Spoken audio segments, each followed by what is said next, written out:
En el siglo XVI, Pedro Cieza de León habló sobre el descubrimiento de las ruinas de una cultura ancestral desaparecida antes de la llegada de los españoles a Latinoamérica. Una cultura que tuvo conocimientos muy precisos de las ciencias, el arte y la filosofía, que los científicos actuales empiezan a descifrar y entender. Una cultura mística y espiritual que se difundió pacíficamente en Sudamérica por más de 20 siglos. Acompáñenos a descubrir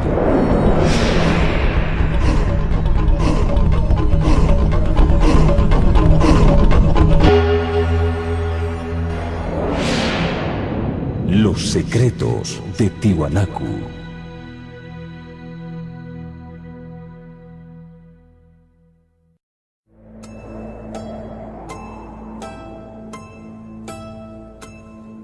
El desarrollo de la humanidad ha seguido dos grandes corrientes: la oriental, entre las que se encuentran las culturas asiáticas y la andina, y la occidental, que se desarrolló en Europa y se extendió a Norteamérica y a otros continentes.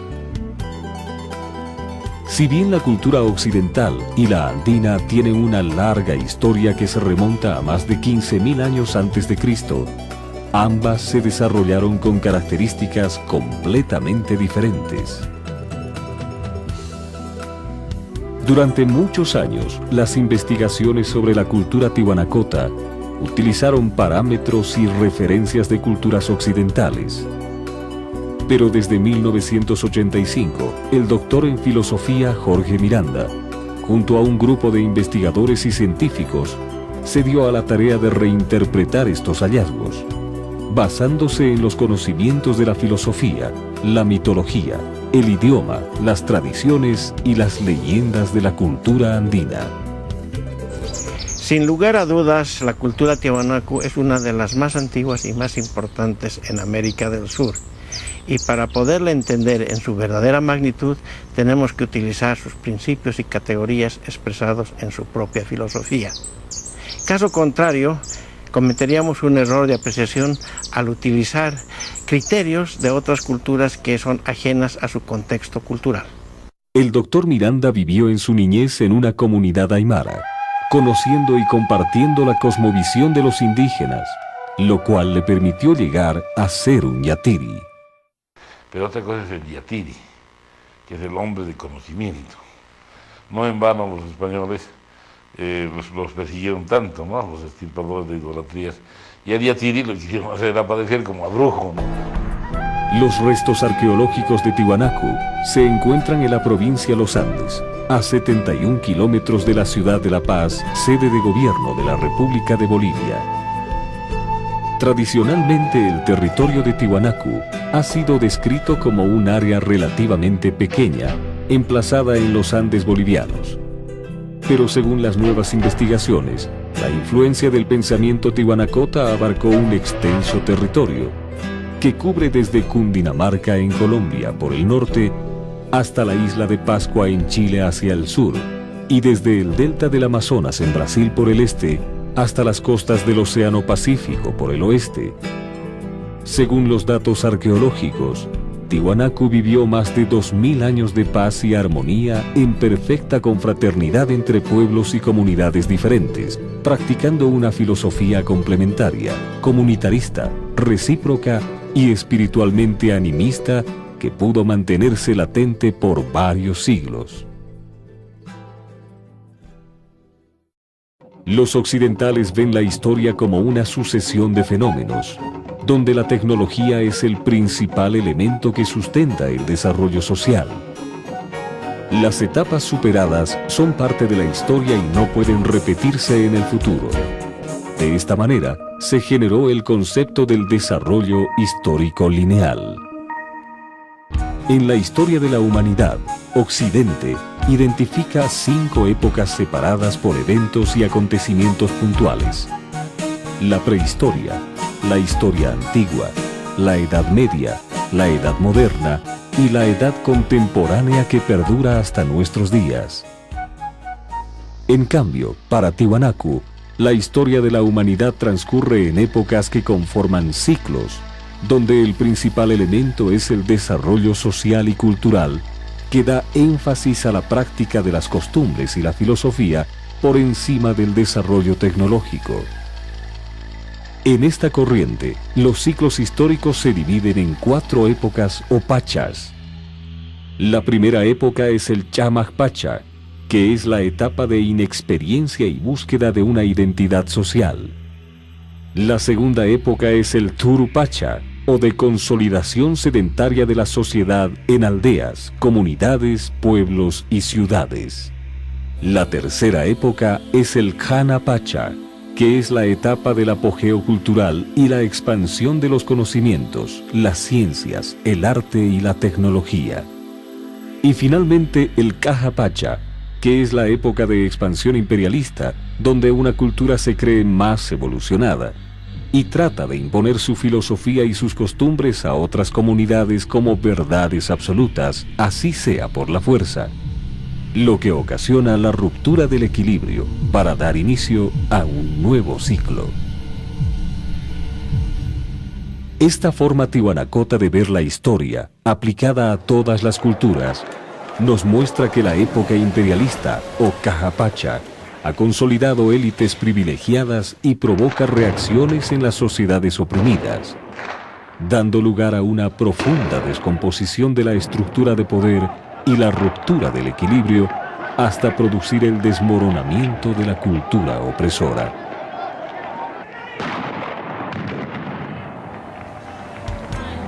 El Pachacuti es la búsqueda de un nuevo orden social, cuyo objetivo es la convivencia armónica de diversas culturas, filosofías y costumbres, en un estado donde todos trabajan para vivir mejor individual y colectivamente. A esta forma de convivencia social se conoce en el mundo andino como Suma Camaña.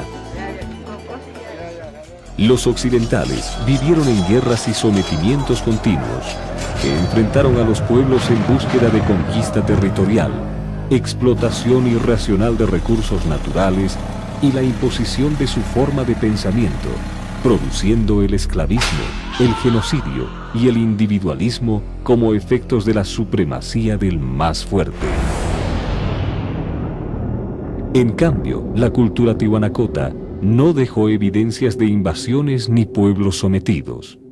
No existen, como en otras partes del mundo, restos como son armas, indumentaria bélica, sino más bien tecnología de producción, alimentos, los templos que muestran su religiosidad y su gran respeto por la naturaleza. En ninguno de los restos arqueológicos de Tiwanaku se ha encontrado evidencias de violencia, hombres armados, guerras, sometimiento o destrucción. Aunque el Chachapuma, representación de un hombre con cabeza de puma que sostiene la cabeza humana en sus manos, fue inicialmente interpretada como el símbolo de una clase militar guerrera. Los nuevos investigadores atribuyen a esta figura la representación de la superación de la humanidad con la muerte de su egocentrismo, donde el puma representa la inteligencia emocional en complementariedad con la inteligencia racional, y la cabeza decapitada representa la muerte del egocentrismo, ya que no está sangrando, permanece con los ojos abiertos y no se ve el cuerpo del supuesto decapitado. Por otro lado, los restos humanos que se han encontrado hasta la fecha corresponderían a muertes por causas naturales, enfermedades o accidentes. No hay vestigios de genocidio ni de fosas comunes, y los templos y construcciones, al parecer, no fueron destruidos en guerra.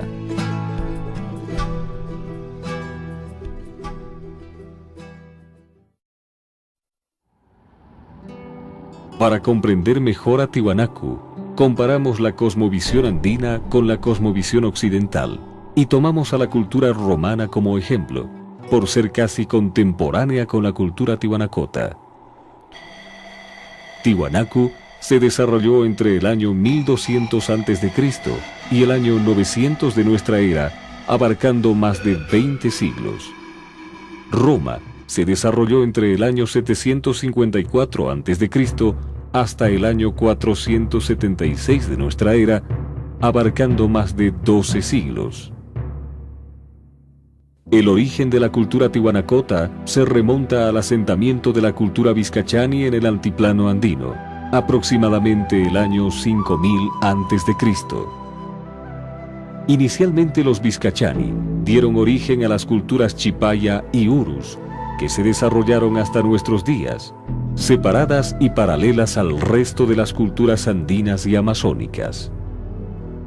Posteriormente, entre 1400 y 1200 años antes de Cristo, la cultura vizcachani dio origen a las culturas chiripa, huancarani y tiwanaku. En cambio, Roma pasó rápidamente de ser una pequeña aldea a constituir un imperio con un gobierno autocrático que dominaría la península itálica. Según los datos históricos, desde su consolidación, Roma tuvo enfrentamientos armados con sus vecinos para extender su dominio territorial. El importante desarrollo de la política, la mitología, la astronomía, la agricultura, las ciencias, las artes y un fuerte crecimiento militar y armamentista motivaron a Roma a convertirse en un imperio expansionista.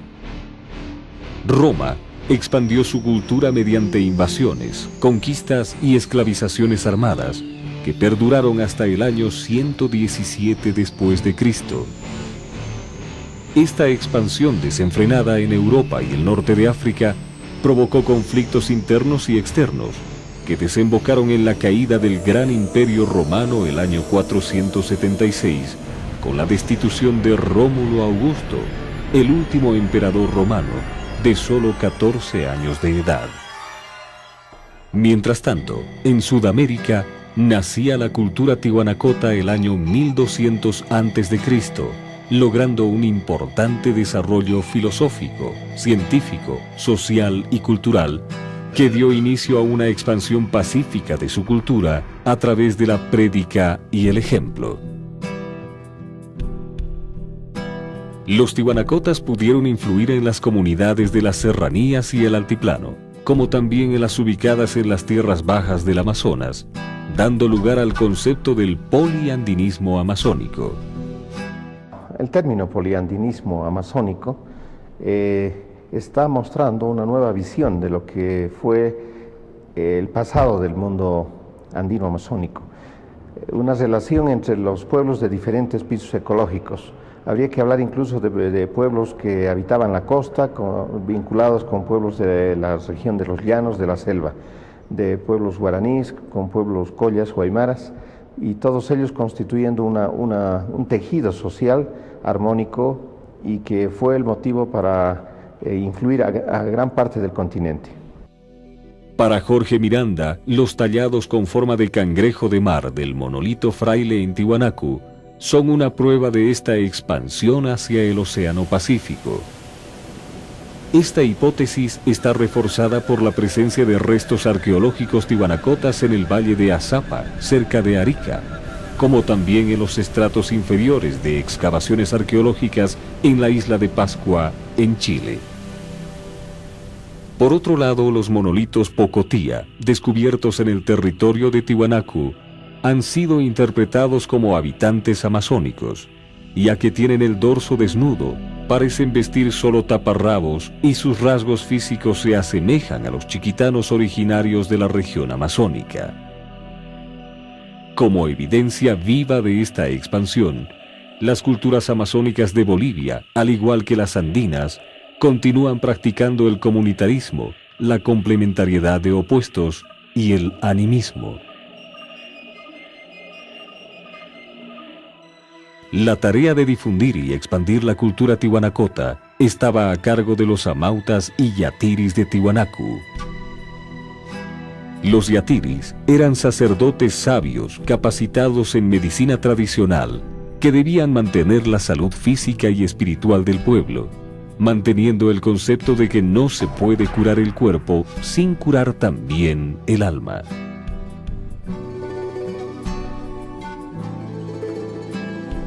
Los amautas eran sabios, pero principalmente guías espirituales del pueblo, reconocidos en la comunidad por el profundo conocimiento y aplicación de la filosofía tihuanacota en el diario vivir. De esta forma, su ejemplo se constituyó en normas de conducta y modelos a seguir gracias a su comportamiento intachable.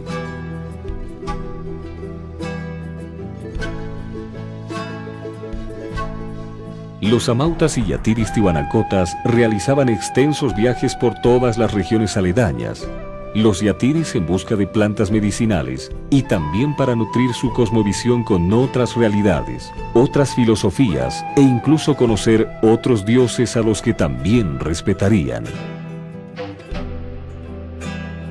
Los amautas, por su lado, difundían y adquirían conocimientos relacionados con el diario vivir. De esta forma pudieron difundir, mejorar y desarrollar la agricultura, la metalurgia, las matemáticas, la escultura, la hidrología,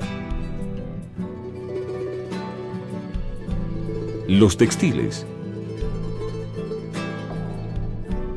la arquitectura, la astronomía, la filosofía y otras actividades humanas. Para la cultura tihuanacota, el ser amauta o yatiri no implicaba ningún derecho ni privilegio, sino una obligación no remunerada que generaba respeto y orgullo. Ambos debían seguir realizando sus tareas cotidianas y comunitarias, pero debían buscar mejorar la calidad de vida de la población, sabiendo que sus errores eran sometidos a la justicia comunitaria y castigados con mayor severidad.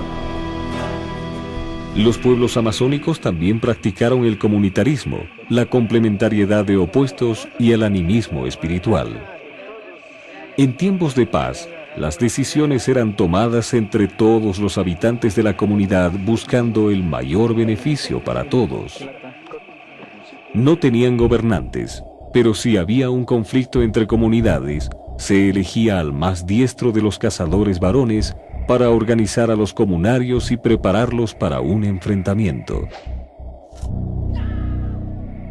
Los chamanes amazónicos, personas reconocidas por la comunidad por sus profundos conocimientos de la naturaleza, la medicina y la religión, fueron los equivalentes a los amautas y yatiris andinos, ya que, según se sabe, ellos se encargaban de mantener la paz y armonía dentro de la comunidad y con otras comunidades. La recopilación histórica afirma que los chamanes amazónicos se adentraban en la selva durante meses en busca del contacto con sus dioses y con otras comunidades, dejando evidencias arqueológicas de que estos encuentros se realizaban en el centro ceremonial de Tiwanaku. Al igual que los andinos, los amazónicos también creían en el animismo. Tenían protectores y dioses de la naturaleza conocidos como hichis, que les proporcionaban protección y alimentos necesarios para su supervivencia. Uno de los pocos hichis que todavía se recuerda en la actualidad es el Yaritus o dios pío de los cazadores.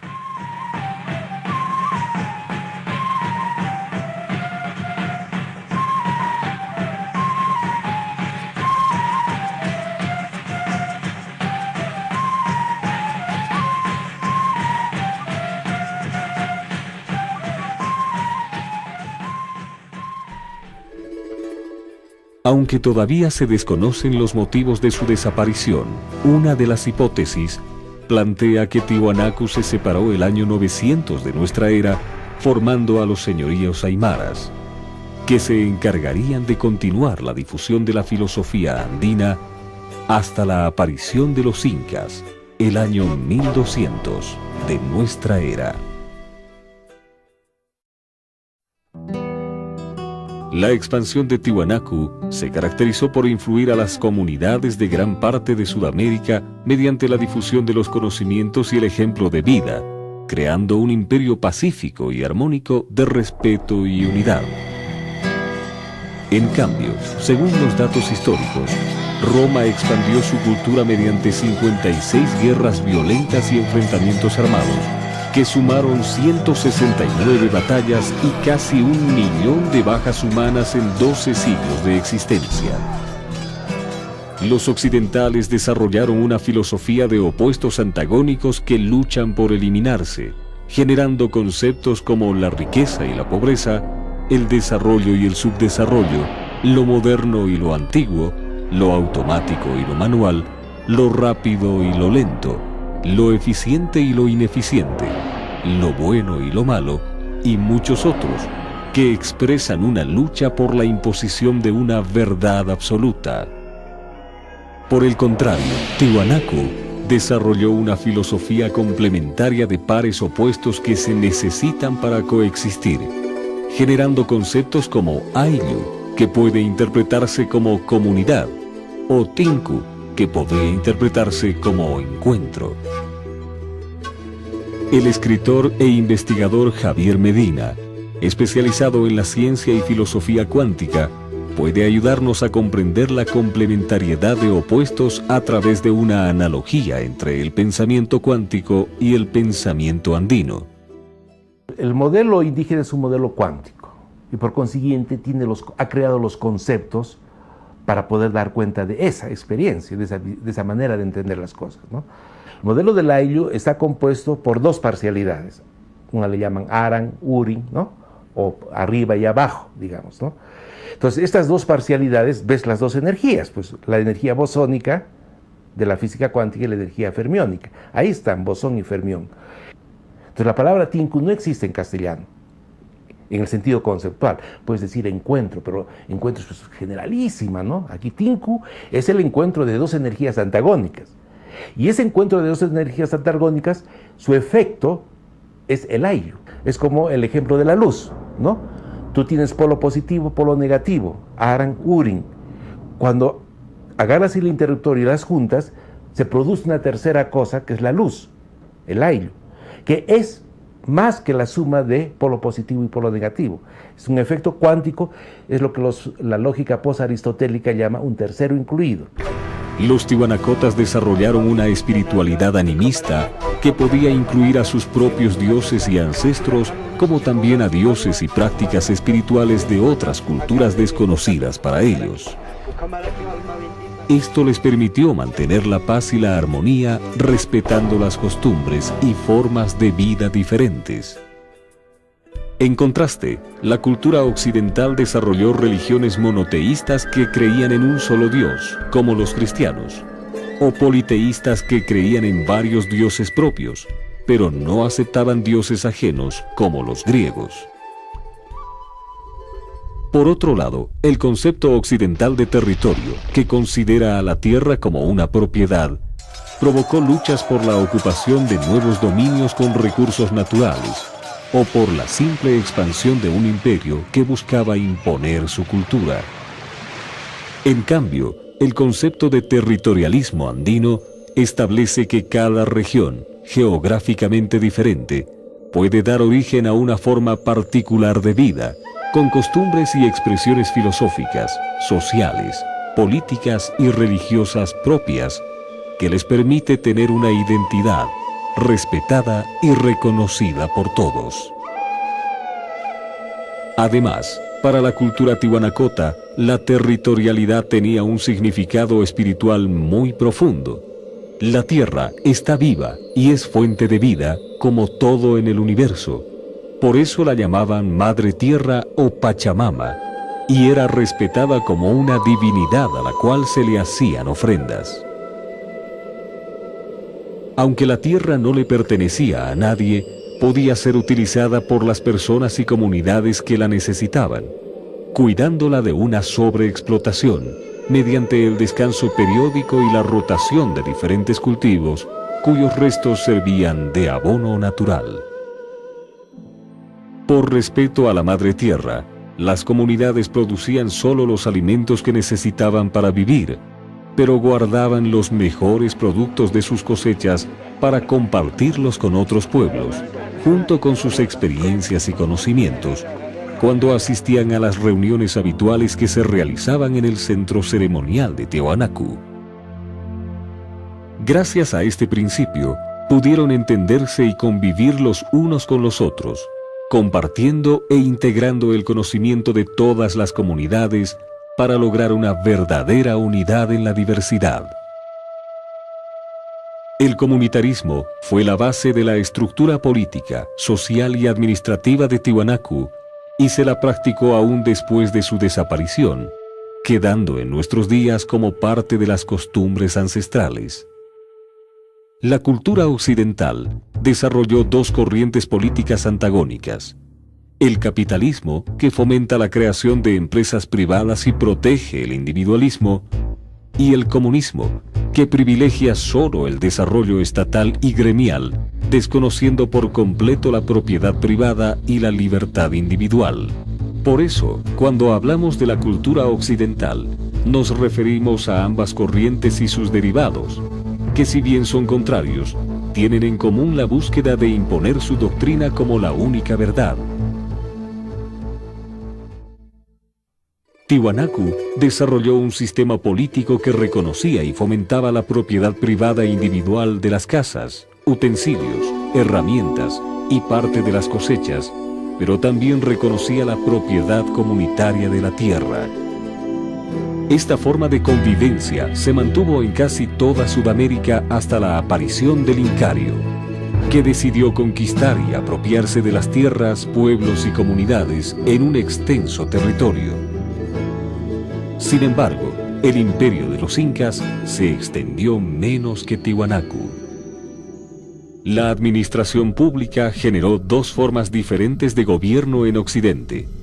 Por un lado, la autocracia, donde una persona o un grupo reducido de personas manejan el Estado, excluyendo, persiguiendo y eliminando a sus opositores. Esta forma de gobierno evolucionó en las dictaduras modernas con caudillos y partidos políticos, tanto de derecha, que privilegian al capitalismo, como de izquierda, que imponen el socialismo y el comunismo. También se desarrolló la democracia, donde las decisiones se toman a través de un congreso, en el que la sociedad está representada por partidos políticos, cada uno de ellos con ideologías diferentes, elegidos por votación. Sin embargo, en la democracia, las minorías deben someterse a las decisiones de las mayorías, y esto puede generar la corrupción para favorecer a las personas o partidos políticos privilegiados. Mientras que en el comunitarismo tihuanacota, cada sociedad tomaba decisiones en consenso, guiada por un consejo de amautas o chamanes u otros sabios en todas las comunidades y etnias que seguían la filosofía andino-amazónica.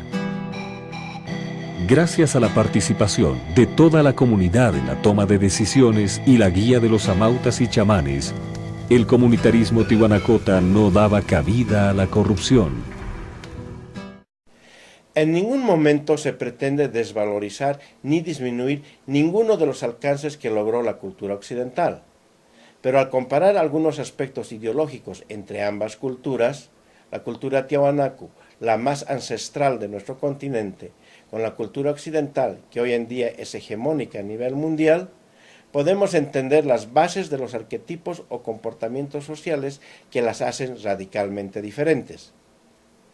No se pretende bajo ninguna circunstancia emitir un juicio de valor o considerar sobre cuál de las dos fue buena o mala.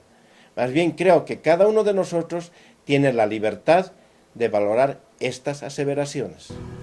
Tiahuanacu desarrolló un sistema económico recíproco que combinaba la producción individual y comunitaria para satisfacer las necesidades de todos. Por ejemplo, si una sequía le impedía a una comunidad contar con los alimentos suficientes para vivir hasta la nueva cosecha, las otras les entregaban parte de su producción. Los beneficiados no estaban obligados a devolver el favor a quienes se lo habían brindado, pero cuando otra comunidad necesitaba apoyo, ellos eran los primeros y más generosos al ofrecer su ayuda a los damnificados. La justicia comunitaria, practicada por los tiwanacotas, buscaba reincorporar al transgresor a la comunidad a través de un castigo, principalmente moral. Solo en casos muy extremos, la comunidad decidía otro tipo de castigo, pero el daño tenía que ser terriblemente irremediable para imponer un castigo de muerte social o expulsión. Cuando ocurría una falta, el transgresor era detenido y entregado a una mauta, quien lo sometía al análisis de un yatiri, encargado de analizar y descubrir los motivos materiales y espirituales de la transgresión. Con esta información, el amauta reunía a la comunidad y le hacía conocer el resultado del análisis del yatiri y los posibles castigos para el transgresor. Luego, la comunidad decidía y ejecutaba el castigo.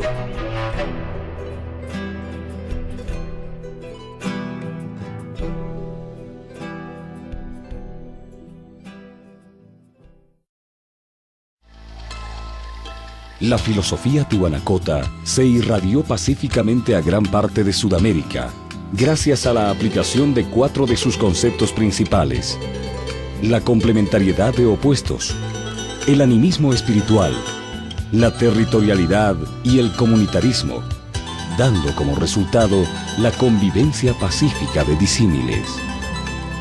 Estos conceptos marcan la gran diferencia con la cultura occidental, que desarrolló una filosofía de opuestos antagónicos, monoteísta e individualista, donde es casi imposible la convivencia pacífica.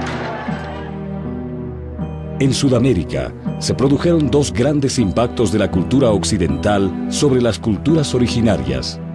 El primero corresponde a la llegada de los españoles a América en 1492, que dio inicio a una occidentalización de las culturas originarias, cambiando el panorama pacífico del continente por otro violento y segregacionista. Este proceso de occidentalización, del que participan blancos, mestizos y originarios, está profundamente enraizado en Sudamérica. Es cada vez mayor y produce la extinción progresiva de las prácticas y costumbres de la filosofía andina. Si bien en Bolivia se mantienen 36 etnias originarias que viven en pequeñas comunidades campesinas, ubicadas en el altiplano, las serranías, los valles y las tierras bajas, la mayor parte de ellas ya han sido occidentalizadas, mediante programas de educación castellanizada y la influencia de diversas religiones. Los datos estadísticos de los últimos censos nacionales de Bolivia establecen que la población de hombres y mujeres analfabetos mayores de 15 años en 1992 fue del 20% y disminuyó al 13% en el año 2001, lo que puede interpretarse como la eliminación progresiva de la cultura andino-amazónica pura. El resto de los originarios bolivianos comparten, interactúan e intercambian productos, tecnología y cultura con una población de emigrantes y mestizos que habitan las principales ciudades y centros poblados de Bolivia, generando un contraste de modernismo y lo ancestral. En los países andinos, muchos originarios, mestizos y blancos accedieron a la educación básica, media y alta, llegando a ser profesionales altamente capacitados, competitivos y algunos de ellos exitosos internacionalmente. Una gran mayoría de bolivianos, profesionales y no profesionales, participan en actividades comerciales, los originarios generalmente en pequeña escala y los mestizos en mediana y gran escala. Otros profesionales, en su mayoría mestizos y blancos, participan de la actividad industrial y de la micro, mediana y gran empresa, cuya producción y exportación demuestra que Bolivia ya es parte del mundo globalizado. Esta occidentalización llegó a las culturas andino-amazónicas de Perú y Bolivia en 1531, con la invasión de Francisco Pizarro al territorio incaico, y en 1540, con las misiones jesuitas del Amazonas. Mediante la primera occidentalización, los conquistadores españoles sometieron a los originarios andinos, a través de la fuerza, para que realicen trabajos mineros y agrícolas, casi en condiciones de esclavitud. Aunque muchos originarios murieron en estos trabajos, la cultura andina no fue aniquilada del todo. Más bien, los españoles mezclaron su sangre con la sangre de los indígenas, dando origen a los mestizos. El mestizo está atrapado entre el pensar y el sentir en Aymara y el pensar y el sentir en occidental. Son totalmente contrapuestos. Es decir, no se pueden juntar. Es falso cuando se habla de una cultura mestiza. Es una cultura neurótica, es una cultura de un yo dividido. Paralelamente, la Iglesia Católica buscó desaparecer las prácticas y costumbres ancestrales y cambiarlas por el monoteísmo católico, con mejores resultados en el Amazonas que en las serranías andinas y el altiplano. La complementariedad de los pueblos amazónicos fue aprovechada por los jesuitas para desaparecer las prácticas politeístas y convertirlas en fiestas católicas de los santos patronos. Los jesuitas utilizaron las creencias de estos pueblos para posicionar la religión católica y cambiar a los hichis por los santos, entre los que San Francisco de Asís fue interpretado por los amazónicos como el dios de la naturaleza. Contrariamente, en la zona andina, los ritos ancestrales se mantuvieron y fueron incorporados ritos católicos como parte de sus costumbres.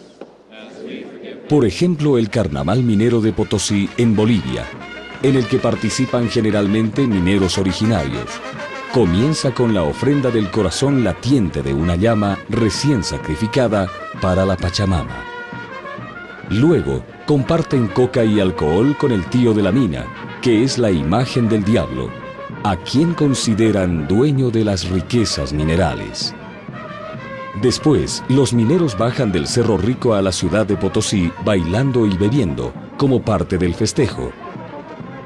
Las ceremonias finalizan con la procesión del Tata Cacchu, que es la imagen de Jesucristo crucificado, y la imagen de la Virgen de la Candelaria, hasta la iglesia de Santo Domingo en la ciudad de Potosí, donde todos participan de la celebración de una misa católica.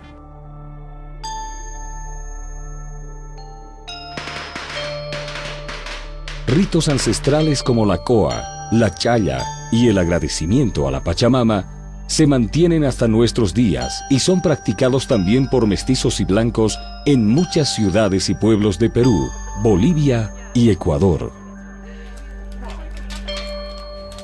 El segundo impacto de occidentalización sobre los pueblos andinos llegó de la mano de los mestizos, que iniciaron las guerras de independencia en busca de un mayor protagonismo en la administración estatal.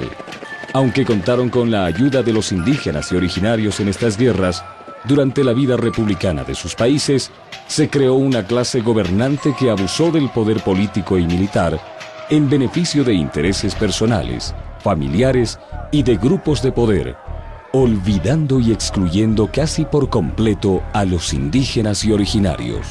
Esta actitud segregacionista provocó reacciones, no solo en los campesinos originarios, sino también en los mestizos pobres de las ciudades, que culminaron con la conquista de beneficios sociales como reformas agrarias, acceso a la educación y otros, que sin embargo no solucionaron los problemas de representatividad y reconocimiento de las culturas originarias. Esta unión de los mestizos pobres y campesinos originarios emergió como una fuerza política de importancia en Bolivia con la elección del primer presidente indígena. Sin embargo, esta nueva corriente política no ha podido consolidarse como una auténtica opción andina, ya que es influenciada por el individualismo occidental, que solo busca la eliminación de sus opuestos, opositores y contrarios, poniendo en riesgo una vez más la recuperación de la complementariedad andina, que podría representar una verdadera alternativa de convivencia equilibrada, pacífica, armónica y progresista.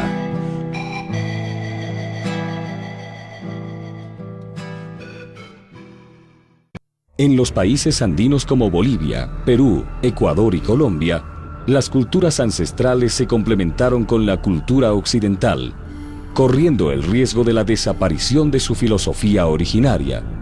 Juntaron su sangre a la sangre de los conquistadores, siguiendo el concepto del Ayllu, o la generación del tercero incluido.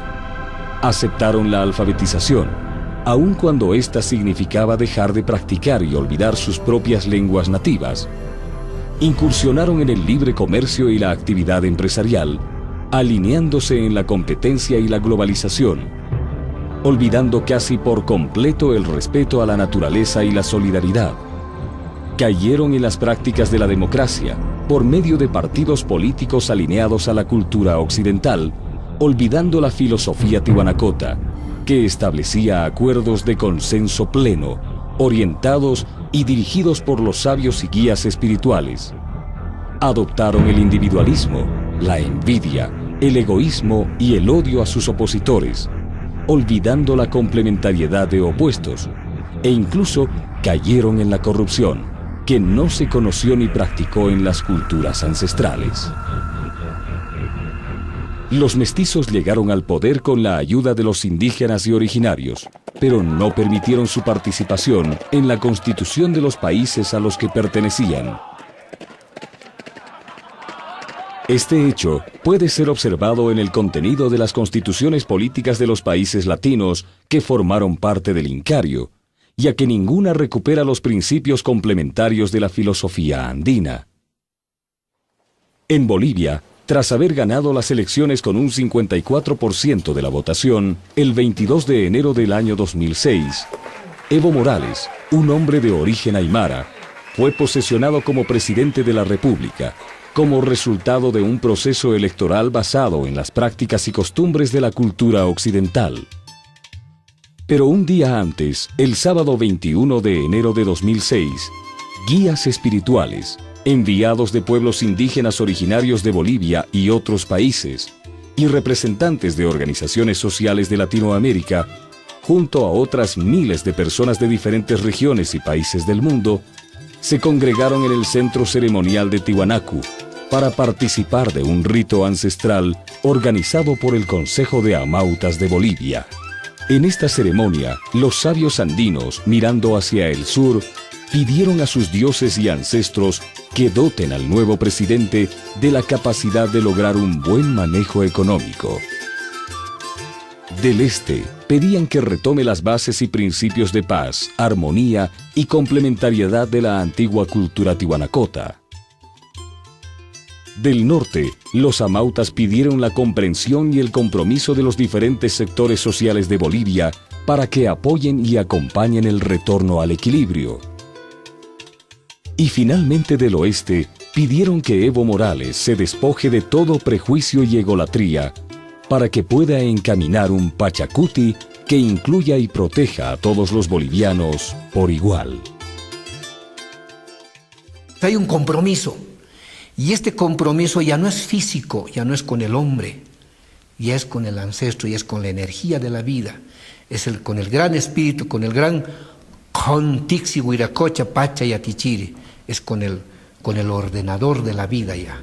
El proceso de Pachacuti debía contar con la participación de sabios y guías espirituales de las culturas originarias y de la cultura occidental que conviven en Bolivia, para dar inicio a la construcción de un nuevo orden social, en el cual todas las personas de las ciudades, comunidades, pueblos y etnias, con idiosincrasias, cultura, filosofía, desarrollo económico, avances tecnológicos y formas de vida diferentes, puedan convivir en paz y armonía, desligados de cualquier imposición. Si este mandato se cumpliera, no tendría por qué existir la confrontación entre opuestos, la división del país o el avasallamiento.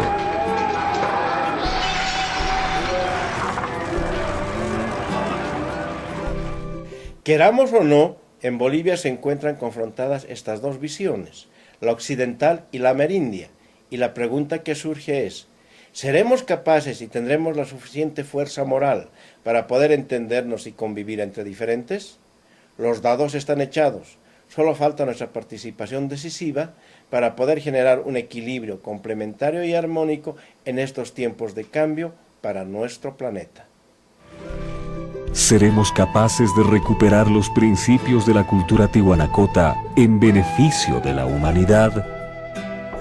¿O nuestros caprichos nos harán cómplices indiferentes de su extinción?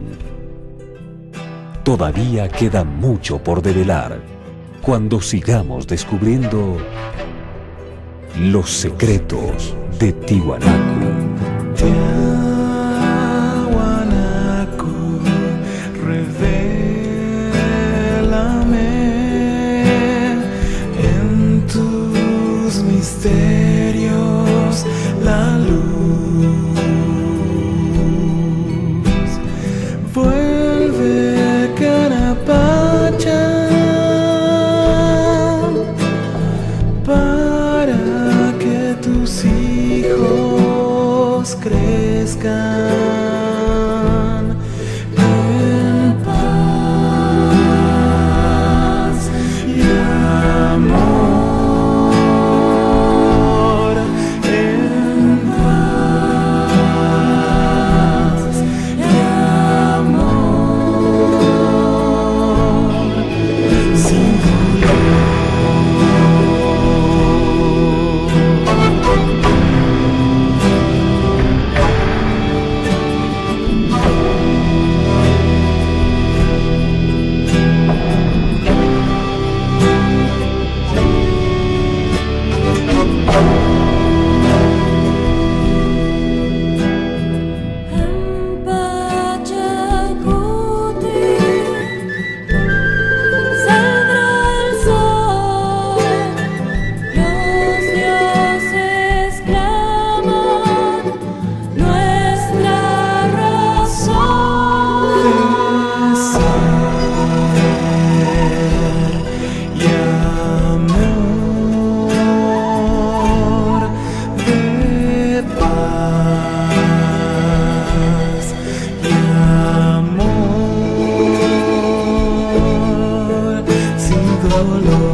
En Colombia por el norte, hasta la isla de Pascua en Chile hacia el sur, y desde el delta del Amazonas en Brasil por el este, hasta las costas del Océano Pacífico por el oeste. Según los datos arqueológicos, Tiwanaku vivió más de 2000 años de paz y armonía en perfecta confraternidad entre pueblos y comunidades diferentes, practicando una filosofía complementaria, comunitarista, recíproca y espiritualmente animista que pudo mantenerse latente por varios siglos. Los occidentales ven la historia como una sucesión de fenómenos, donde la tecnología es el principal elemento que sustenta el desarrollo social. Las etapas superadas son parte de la historia y no pueden repetirse en el futuro.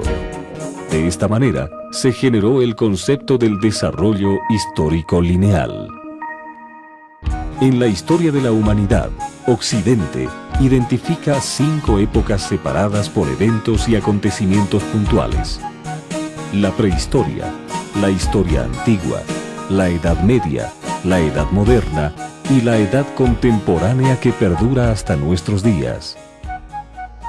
En cambio, para Tiwanaku, la historia de la humanidad transcurre en épocas que conforman ciclos, donde el principal elemento es el desarrollo social y cultural, que da énfasis a la práctica de las costumbres y la filosofía por encima del desarrollo tecnológico. En esta corriente, los ciclos históricos se dividen en 4 épocas o pachas. La primera época es el Chamaj Pacha, que es la etapa de inexperiencia y búsqueda de una identidad social. La segunda época es el Turu Pacha, o de consolidación sedentaria de la sociedad en aldeas, comunidades, pueblos y ciudades. La tercera época es el Jana Pacha, que es la etapa del apogeo cultural y la expansión de los conocimientos, las ciencias, el arte y la tecnología. Y finalmente el Caja Pacha, que es la época de expansión imperialista, donde una cultura se cree más evolucionada y trata de imponer su filosofía y sus costumbres a otras comunidades como verdades absolutas, así sea por la fuerza, lo que ocasiona la ruptura del equilibrio para dar inicio a un nuevo ciclo. Esta forma tihuanacota de ver la historia, aplicada a todas las culturas, nos muestra que la época imperialista, o Caja Pacha, ha consolidado élites privilegiadas y provoca reacciones en las sociedades oprimidas, dando lugar a una profunda descomposición de la estructura de poder y la ruptura del equilibrio hasta producir el desmoronamiento de la cultura opresora.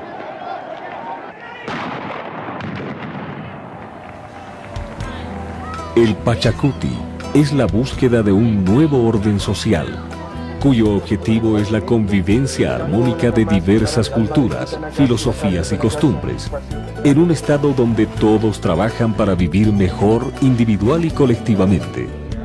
A esta forma de convivencia social se conoce en el mundo andino como Suma Camaña. En el siglo XVI, Pedro Cieza de León habló sobre el descubrimiento de las ruinas de una cultura ancestral desaparecida antes de la llegada de los españoles a Latinoamérica. Una cultura que tuvo conocimientos muy precisos de las ciencias, el arte y la filosofía, que los científicos actuales empiezan a descifrar y entender. Una cultura mística y espiritual que se difundió pacíficamente en Sudamérica por más de 20 siglos. Acompáñenos a descubrir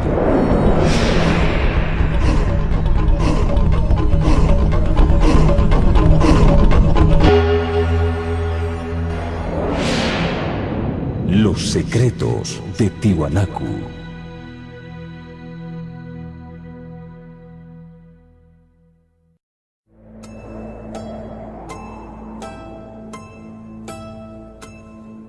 El desarrollo de la humanidad ha seguido dos grandes corrientes: la oriental, entre las que se encuentran las culturas asiáticas y la andina, y la occidental, que se desarrolló en Europa y se extendió a Norteamérica y a otros continentes. Si bien la cultura occidental y la andina tienen una larga historia que se remonta a más de 15.000 años antes de Cristo, ambas se desarrollaron con características completamente diferentes. Durante muchos años, las investigaciones sobre la cultura tihuanacota utilizaron parámetros. Los occidentales vivieron en guerras y sometimientos continuos que enfrentaron a los pueblos en búsqueda de conquista territorial, explotación irracional de recursos naturales y la imposición de su forma de pensamiento, produciendo el esclavismo, el genocidio y el individualismo como efectos de la supremacía del más fuerte. En cambio, la cultura tihuanacota no dejó evidencias de invasiones ni pueblos sometidos.